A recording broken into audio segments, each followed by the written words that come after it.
Hi, welcome to Ideas to I Did It. On our channel, we like to show you wood projects that you can make and sell to make a little extra money. And today we're making this fantastic mountain art that we made with just a jigsaw. Hey, so today we are at our cottage and we decided to challenge ourselves and make wood art without all the tools and supplies of the shop. So we are going to be doing a lot of this. I say we, Chris is going to be doing a lot of this by hand. So we're starting by making the backer board. That is my son on his dirt bike. So what we're going to be making is like a mountain range. So we have a 1/4 inch 2x4, or sorry, 1/4 inch plywood, and ours is 16 inches wide, or sorry, 32 inches wide, and we're going 16 inches high. So I just marked my line there. I'm going to cut it with a handsaw. Yeah, so we're going to do this by hand, and we're going to just kind of wing it and make the mountain range. And we do have some lights that are going to go in it as well. So they are store-bought, obviously, but we'll keep going with this.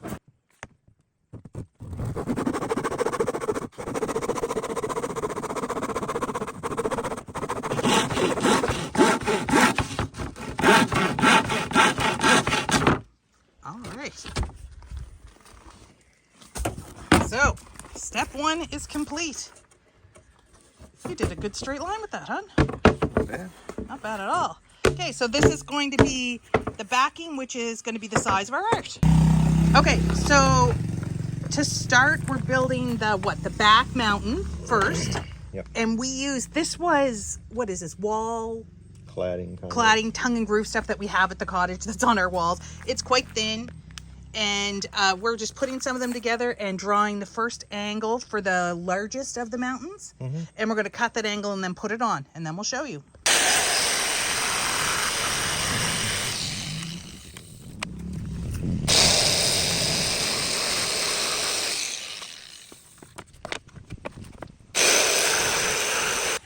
Okay, so now we cut the angle on this side of the mountain.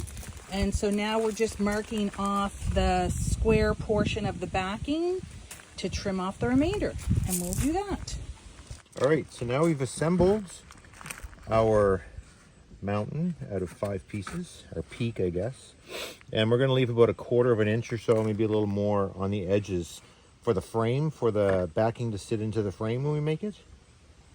So it's going to be kind of like that. So I'm just going to kind of eyeball it. It doesn't matter if it's exactly, it could be like a millimeter or so away from the edge of the frame. It doesn't make any difference. And the other thing Chris did was he numbered them all sequentially all along the same edge, so it made it easier to put it back together.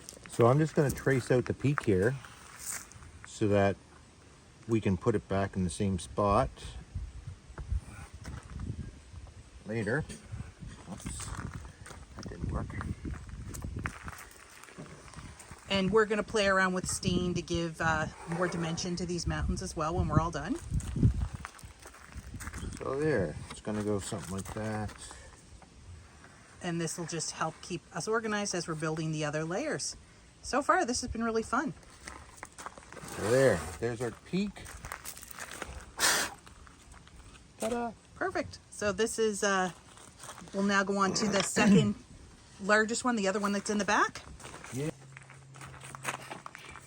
All right, so we want the peak of this other mountain over here to be a little lower than that one. So maybe say about here.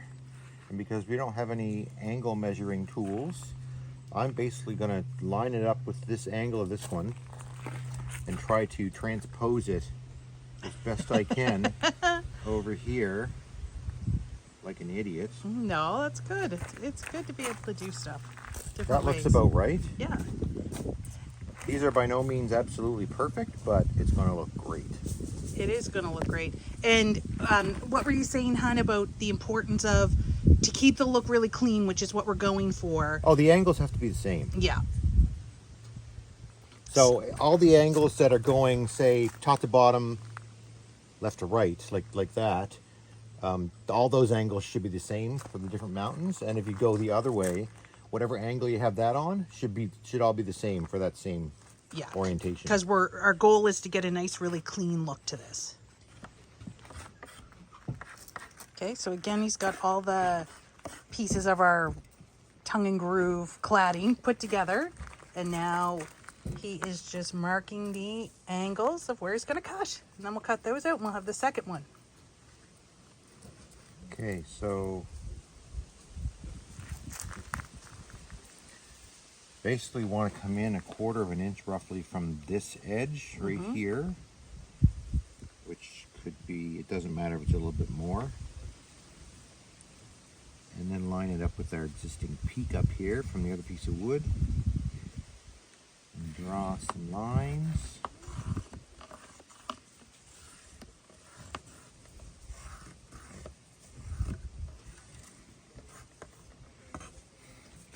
The middle one with the X we're going to keep.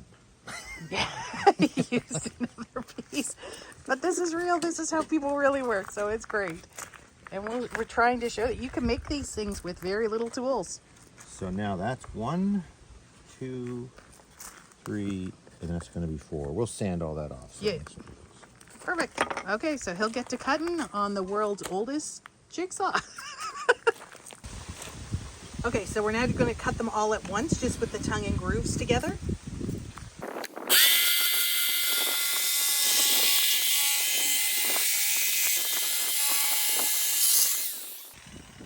And if you were using solid pieces of wood, you wouldn't have to do as many cuts as we are. Okay, then our next little mountain here was just one piece. So again, we just made sure all the angles were going the same way. So this is the one side of this done. And we have the large one over We're on... going to make one in the middle. Yes, we're going to put the large one back over here that we made. And then we'll figure out the middle. Okay, so this is where we are. We've got all the mountains cut out. So everything was cut out with a jigsaw, and the last little piece, Chris actually used a knife, but it's all cut out. It looks fantastic. And now we will start to work with some stain and sand everything really well and start the finishing.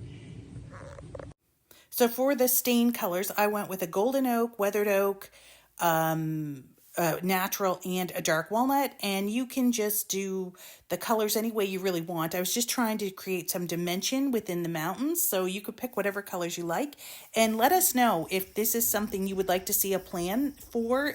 We could make one and have it in our Etsy store, so leave it in the comments if that is something that you would be interested in. All right. Okay, so we're ready to mount our mountains. So we're working on the back layer first. I basically flipped it over and put this, cut it to fit, kind of one piece there and one piece up here, and then glued it on, and then we'll glue them on to the background in their appropriate spots. And the point of those is to give height so we can put the LED lights that we got. Yeah, like a 3D effect kind of. Yeah, these were just from our local dollar store, and we bought 2 sets, and what else do we get? A plug. So we'll see how it all works. All right, so I laid out the first 2 mountains.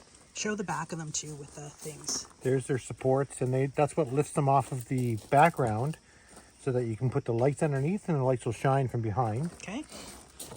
So I put them in there and I placed them, and then I wanted to gauge where I was going to put the lights behind on this background.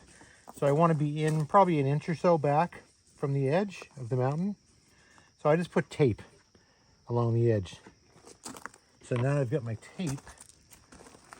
We'll run our lights, our first set of lights for the first layer, kind of up there, down here, up there, down here. Okay, yeah, and we bought 2 sets because there's 2 layers, correct? Yes. And hopefully they're the right length. Okay.